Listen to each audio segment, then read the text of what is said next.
hour to talk NBA, but let's talk NFL, and let's get Key's real rankings started with that unique lucky number. Number 7. Arizona. They were cute, but they're starting to look pretty now. That is right, Jay Will. They were cute. They are starting to look mighty pretty in the NFC West. When you think about Arizona and Kyler Murray coming into the season, you just figured, okay, they're going to be the Arizona Cardinals. That's who they are. That's not over with yet, but they certainly have shown up this season. Kyler Murray in particular has just put this team on his back late in games and has delivered. So therefore, with that being said, they find themselves in the Key Real rankings for the first time this year at lucky number 7, like you mentioned, Zubin. But that was a lucky win that they had against the Buffalo Bills the other day. That's fair. But I think we'll find out about the Arizona Cardinals this Thursday when they go up to Seattle to play the Seahawks. I mean, they got the best of them in overtime when they played a few weeks ago. But this will tell me whether or not the Cardinals are for real or are they false flagging. If somehow, some way, Kyler Murray is able to take this team on the road and win that game, not only do you have to say that they're one of the favorites they're the favorites in the NFC West, but you also got to start putting Kyler Murray in the MVP conversation. Number 6. L.A. Rams. The heat was a factor because we allowed it to be based on how we played the game.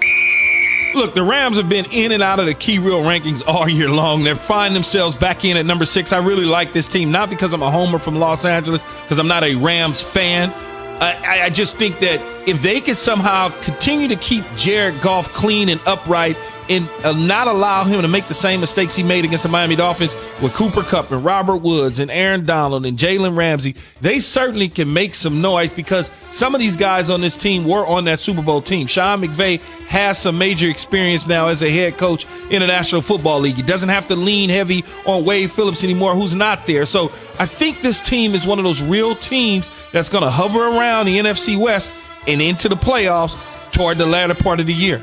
The only thing that keeps me from going all in on the Rams is Jared Goff. I just don't trust him. It's almost like you're waiting on the other shoe to drop. So far, we've gotten good Jared Goff this season, but I think that's because of the defense and how they're playing. Sean McVay doesn't have to ask his quarterback to take a lot of chances. So defense is legit. Second-ranked defense in the National Football League. They're a for-real team. How far they can go depends on their quarterback. Number 5. Las Vegas Raiders. Looking forward to getting out of here and going back to Vegas. Vegas. Now, despite what you may think, I think about John Gruden. He's a hell of a football coach. Maybe a little weird at times, but he's a hell of a football coach. He certainly knows how to energize his team to get them to buy in, to believe that they are the leaders of the pack. They beat the Kansas City Chiefs a couple weeks ago. Kansas City was supposed to run the table at 16-0 and be that team that was going to challenge the Miami Dolphins. He took care of that business. Now you got the Raiders in a position where I believe they could potentially be the second or the third best team in the whole entire AFC behind the Kansas City and the Pittsburgh Steelers. Wow, that's a strong statement. It is, strong statement. Number 4. Green Bay Packers. RELAX. Relax. He continues to say that without saying it because every time that the Green Bay Packers have a hiccup, the first thing everyone says is, he needs to go get a receiver. Oh, I can't believe this. Stop, chill. Aaron Rodgers is the quarterback. He knows what he's doing. He's got his team into the NFC Championship game at 13-3 a year ago. He has them on the verge and the brink of going back to the NFC Championship again this year. They're going to win the division. I know Minnesota is playing better. I know Chicago hasn't figured it out. Detroit is Detroit. They're going to wind up getting possibly that first-round bye if the New Orleans Saints come back to them. If New Orleans can't continue to win, I think when you look at it, it'll be the Green Bay Packers with the number 1 seed out of the NFC. And Aaron Rodgers will have people in Green Bay in minus weather in the month of January. Imagine that. With no receivers. Number 3. New Orleans Saints. Look, last week I had them at number 2. I dropped them to 3. You say why? They won the game. Well, because they take a little bit of a step back with Jameis Winston at quarterback because he won't get the full playbook. Sean Payton will tailor things down so that Jameis Winston can have success, but they'll still be one of the top 3 teams in the conference. And it's always nepotism because of Michael Thomas. Michael Thomas is yet to break out this season. I'm looking forward this next game to him really smashing and breaking it out and getting over 100 yards with Jameis Winston at the quarterback position. Number 2. Pittsburgh Steelers. The last game was the last game. This one was this one. The last game was the last game, and this one is different. Hard to argue with that. It is, right? and any time Ben Roethlisberger, or any quarterback for that matter, can come out and perform the way that he performed despite not practicing all week long, over 300 yards, 4 touchdowns in the air last week. What can you say? I mean, other than Mike Tomlin is one of the top coaches in the National Football League, I think we all know that. You know, he's been criticized in the past about only being a rah-rah guy on the sideline. 8-8 last year with Duck Hodges and Mason Rudolph. Yeah. Undefeated with Ben Roethlisberger. Mm-hmm. Just saying. All I'm saying is you got to watch out for Pittsburgh. Number 1. The Kansas City Chiefs. This is chefs, easy, depending on who you asking. I'm going to go get the biggest cheeseburger you've ever seen. Prime, the biggest one. And might be a double. Cheeseburger, chef, all go together for Andy Reid, I'm sure. But when you look at it, Big Red Andy Reid has this team playing fire hot right now. I think this offense and Patrick Mahomes has pushed himself way past Russell Wilson for the MVP conversation. Russell Wilson early on in the year was a favorite. He since has slid all the way down to number 5 for me. Kyler Murray's passed him up. But when you talk about the Kansas City Chiefs and all the different weapons and just what they do, the defense playing better, Andy Reid is one of the top coaches in the National Football League, got his first Super Bowl victory last year.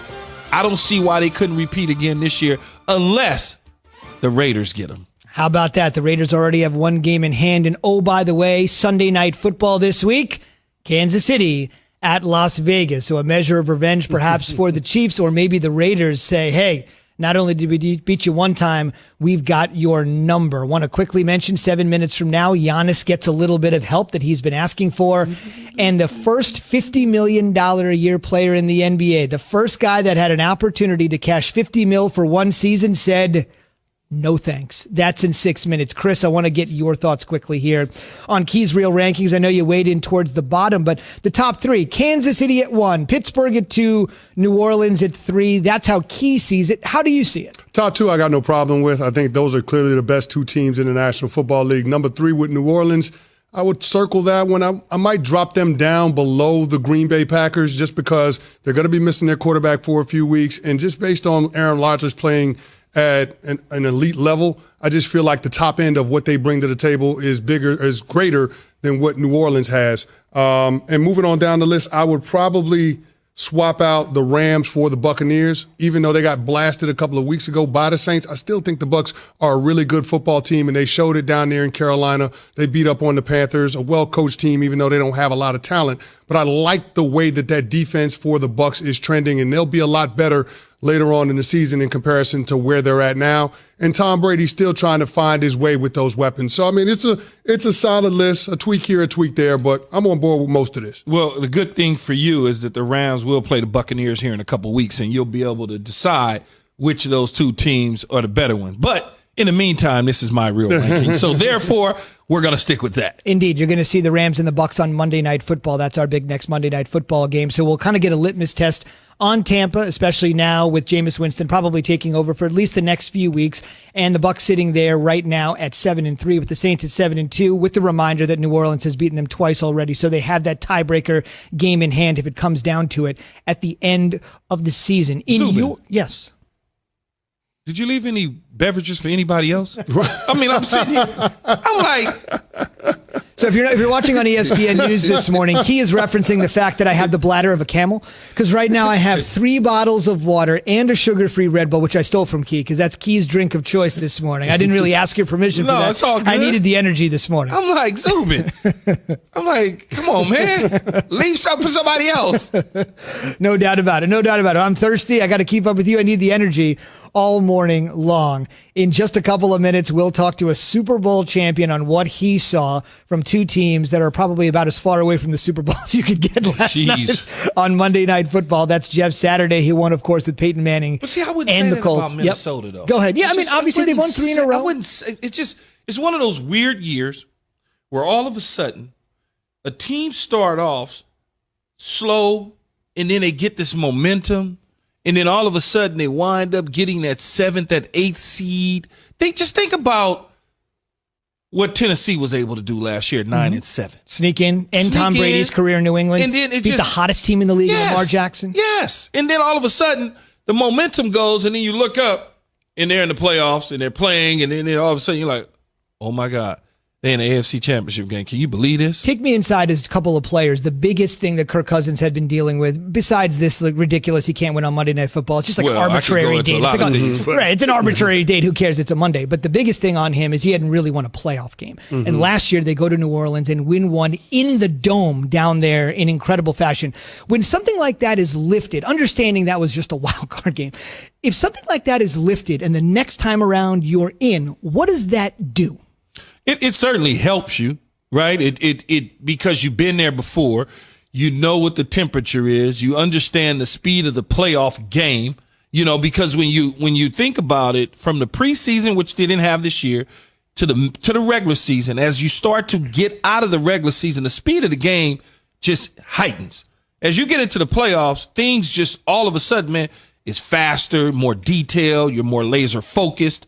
All of those sort of things, and you miss the next time you get back, it's more to it now. Now you know what to expect. I understand what's getting ready to happen. I understand the environment. I understand the importance of it. So the second time around, third time around, you tend to deliver. Yeah, confidence comes from demonstrated performance. And to Key's point, when everything gets faster, you have the emphasis on being able to execute, especially in situational football. So third down, red zone, 2 minute, all of the little things, those add up to be big things, especially when you're going up against better competition. So Kirk Cousins going down to the Dome and being able to win a playoff game on the road, that's a lot of confidence. The guys in the locker room are going to believe in